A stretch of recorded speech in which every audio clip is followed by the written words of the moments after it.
Amid unprecedented security and near record cold, thousands turned out in Times Square to welcome the new year. CBS correspondent Wendy Gillette reports from New York.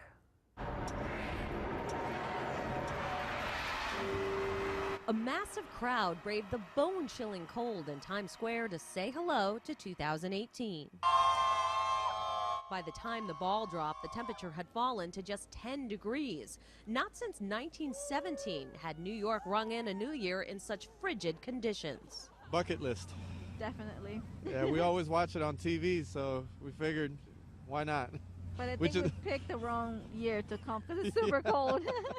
Security was tight, roads were closed, bags were searched, and extra police were deployed to keep the crowd safe. Undercover officers and snipers monitored the hotels surrounding the square. With all the cops I see around here, and since they keep coming up and down here every few minutes with dogs and everything, I feel pretty secure. In the end, the weather turned out to be the only threat that emerged here in the Big Apple. So far, so good. No frostbite, so. I stopped feeling my toes about 30 minutes ago. I don't know if they're there or not anymore. The party ended soon after the clock struck midnight. An army of sanitation workers moved in to sweep away tons of confetti and debris. Once they're done, the festivities will be just a memory, much like 2017. Happy New Year. Wendy Gillette, CBS News, New York. Well, the coldest New Year's Eve in Times Square was in 1917. The temperature at midnight was 1 degree with a wind chill of negative 18 degrees. I don't know if that's worth it.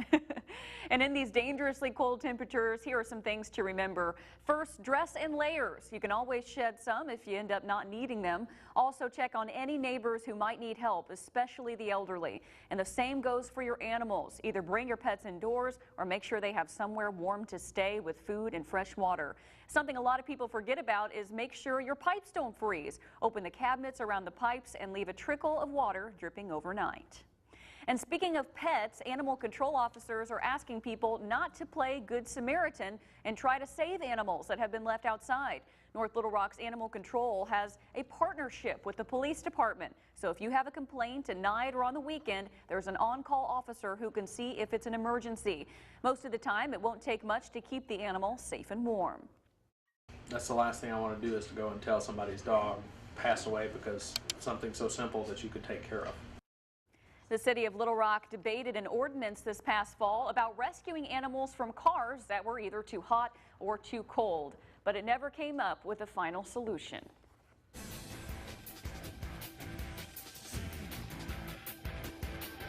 And new information, one person is dead and another is in custody after a shooting on Dixon Street in Fayetteville. Dispatchers said the call came in at 12:47 a.m. from our Sagas at the Depot, which is a locally owned restaurant. According to Fayetteville police, 2 people had fought in the parking lot and shots were fired. The victim was transported to Washington Regional Medical Center, where they were later pronounced dead. The names of the victim and the suspect involved have not been released. The high-profile murder of a mother and 2 of her children will remain an open case for Little Rock police into the new year. THV11's Breachman Perkins shows us how community leaders are keeping the pressure on the Mariah Cunningham investigation. 1, 2, 3. Now's the time for us to speak up and speak out and speak loudly. 3 white crosses adorned by flowers now stand in front of Rosewood Apartments. On December 6th, Mariah Cunningham and her 2 children were found murdered at this apartment complex. More than 3 weeks have passed and the case remains unsolved. We want to ask you to treat these 3 individuals like they're your own kin people. If they're your own kin people, you want someone to turn them in. Cunningham's grandmother found them in the apartment after the children didn't arrive for school.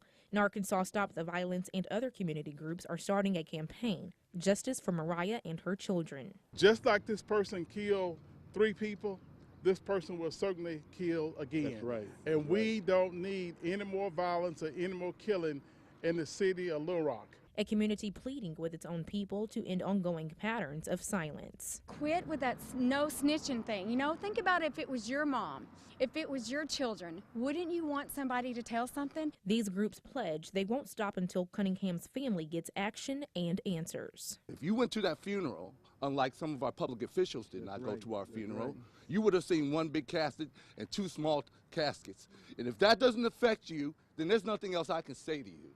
It's over with. I'm done with you and anyone else who thinks like that. Police have yet to name any suspects in the case or provide any updates on their investigation. The city initially offered a $10,000 reward in the case. It's now up to $50,000 for information that leads to an arrest and conviction. Investigators in Denver are trying to figure out what prompted a man to open fire on 5 law enforcement officers, killing 1. They were responding to reports of a domestic dispute at an apartment building yesterday when Matthew Reel reportedly began shooting an estimated 100 rounds. 29-year-old deputy Zachary Parrish died at the hospital. He leaves behind a wife and 2 young children. The 4 other officers are in the hospital. 2 civilians were also hit but are expected to be okay. Investigators say the suspect was killed by return fire. And today is the start of the new year, and several new state laws go into effect starting today, including one that might make the drive to school more safe for your kids. Under Act 375, people in the community now have the power to ask their local school districts to require seatbelts on school buses purchased after 2018. People can also petition their local school board to determine how much of a millage increase would be required to pay for the seatbelts. In November 2016, Arkansas became the 29th state and the first in the Bible Belt to legalize marijuana for medical use. But in 2018, we could actually start seeing the drug grown and sold for the first time. The Arkansas Medical Marijuana Commission will announce winners of 5 cultivator licenses on February 27th. The panel is also reviewing 227 applications for dispensary licenses. Arkansas could see 1,500 direct jobs and $10 million a year in sales tax revenue from the new industry. And with the new year comes new construction projects and what looks to be a major year for Arkansas roads. You'll see construction begin on the widening of I-630 from 6 to 8 lanes between University Avenue and the Big Rock interchange coming up this year. They'll also add live traffic cameras about every mile to I-30. It'll take about 2 years to complete, but Danny Stracely with the Arkansas Department of Transportation believes it will be a painless project for drivers. The second major road project in 2018 will begin around summertime. I-30 is being widened from Sevier Street to the Hot Springs exit in Saline County. The voters in 2012 stood up and said, hey, yes, good roads do mean something to us, so much that we're willing to pay a half-cent sales tax for 10 years to pay for some of these improvements. While major projects will begin, 2 major projects are expected to wrap up by the end of 2018. Construction on Highway 70 in Hot Springs and Highway 67 construction in Jacksonville both have about a full year left to go. And you still have a chance to walk into 2018 as a millionaire. There were no winners in this weekend's Powerball drawing, and since Mega Millions also went unclaimed Friday night, it means the 2 big lotteries now have jackpots worth a combined $783 million. Whew. The next Mega Millions drawing is Tuesday with at least $343 million on the line. Powerball draws again Wednesday, and that jackpot will be worth $400 million. Man, what do you do with that much money? New year, new you. Are you making an effort to be more active in 2018? If the answer is yes and you want to get a jump start, there's a way you can join hundreds of others in the great outdoors starting today. We'll tell you how coming up next.